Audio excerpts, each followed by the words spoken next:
so that we can enter into His kingdom is the treasure of His words hidden in our hearts. Yan lang mga kapatid. This will be enough for you to see the kingdom of God. And what is this treasure, mga kapatid? On John chapter 1, verse 1. In the beginning was the Word, and the Word was with God, and the Word was. His Word is God. Ito yung gawin nating sentro ng ating mga puso. Hindi yung i-treasure natin yung pagmamahal ng Panginoon sa atin.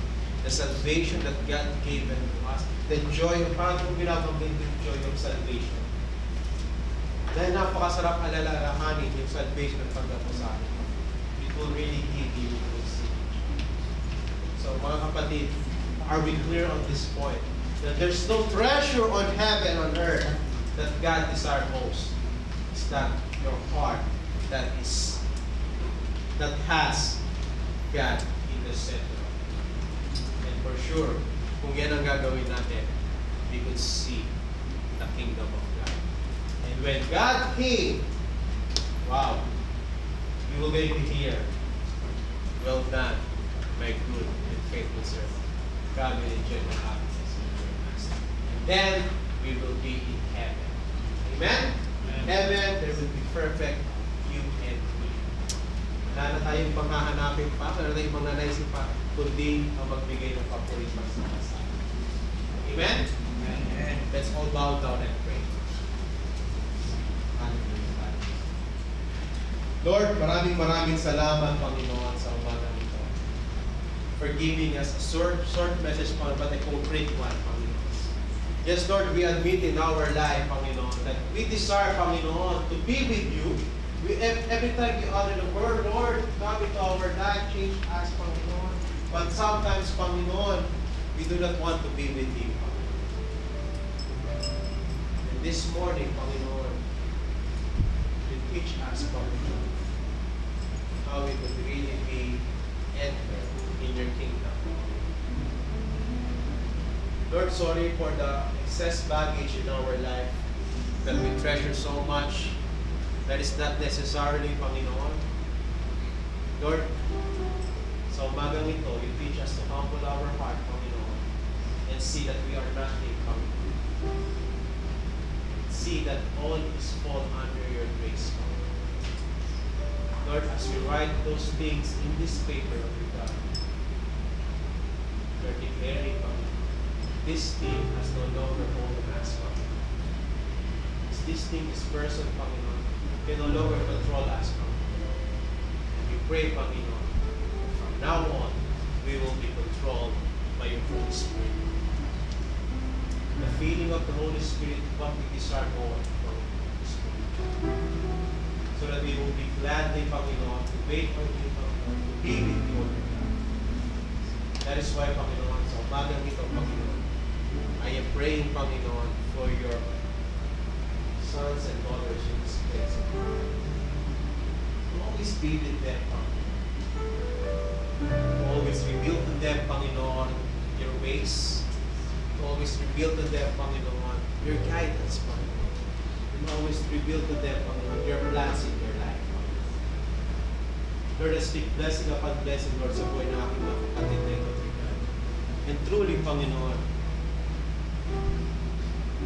there's nothing impossible with you. Panginoon, release them, Panginoon. Yung mga labong bandages meron sila sa mga sandali nito. It could be health, Panginoon. It could be financial, Panginoon.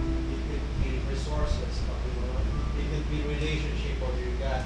It could be something, Panginoon, sa kanilang buhay, Panginoon. Na nagpapahirap sa kanila kung bakit patuloy na Panginoon. Lord, sa umaga nito, may power of the Holy Spirit, Panginoon. Release them, Panginoon.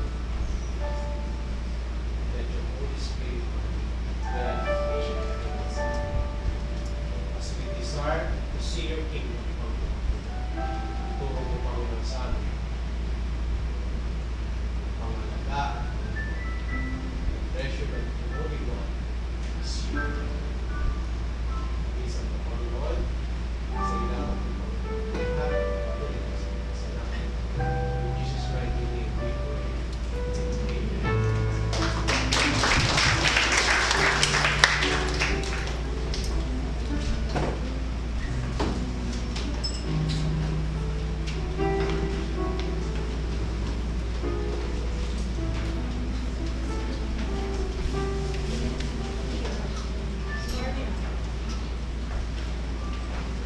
So, are we blessed po, mga kapatid? So, meron po tayong first time po na nakadalo, si Ayoy Grace P. Sarmiento.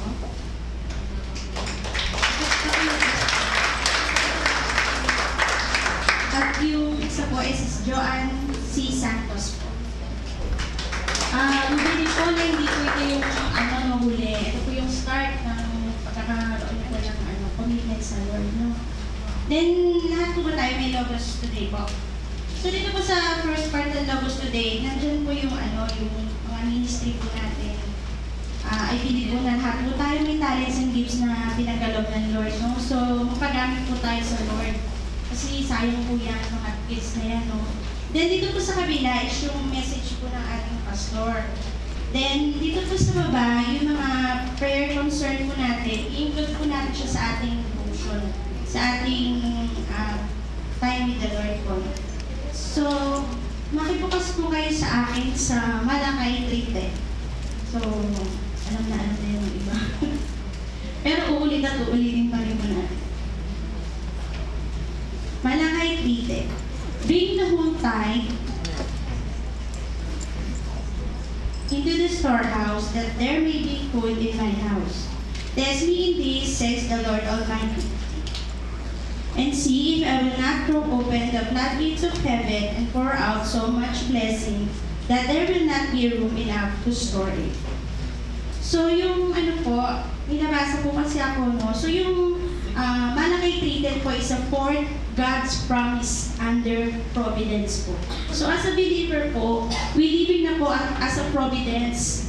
No? So providence is health, care, and guide po ng Lord. No? Sabi na rin po ni Brother Eric, yung grace po. No? So we're not living na po in the coincidence. So lahat po nangyayari sa atin is alam po ng Lord yan. And Malakay 3:10 po is a command of God in giving po. So I believe po na we must obey. No, as a follower po of Christ and a disciple of Christ, dapat po we should obey po the word of God. No? And ang one great example po ng great obedience is Jesus Christ himself po. Kahit po nasa pain na siya, no, talagang po ano yung will ng Lord para sa kanya, sunod pa rin siya. No? Yes. So, Jesus Christ is the one great example of a great obedient po. And nabasa ko din po na obedience is the highest form of worship. So, di ba po, nakakatuwa po. May mga talent kayo na hindi pa lumalabas. So, obey lang po tayo sa Lord kasi wino-worship natin siya in that way. Po, amen po ba? Amen. Then po sa Luke 6:38 po, makibukas po kayo sa akin. Sabi po sa Luke 6:38 na, give and it will be given to you. God, measure, pressed down, shaken together, and running over, will be given to you, for with the same measure you measure, it will be measured back to you. So sabi po dito na kung ano yung binibigay natin, binabalik sa atin. Pero I believe po na much more po ang ibinibigay ng Lord. Kasi po doon po sa guidance niya, sa wisdom niya, sa knowledge and favor po na lagi po natin nakukuha sa araw-araw na buhay natin. No?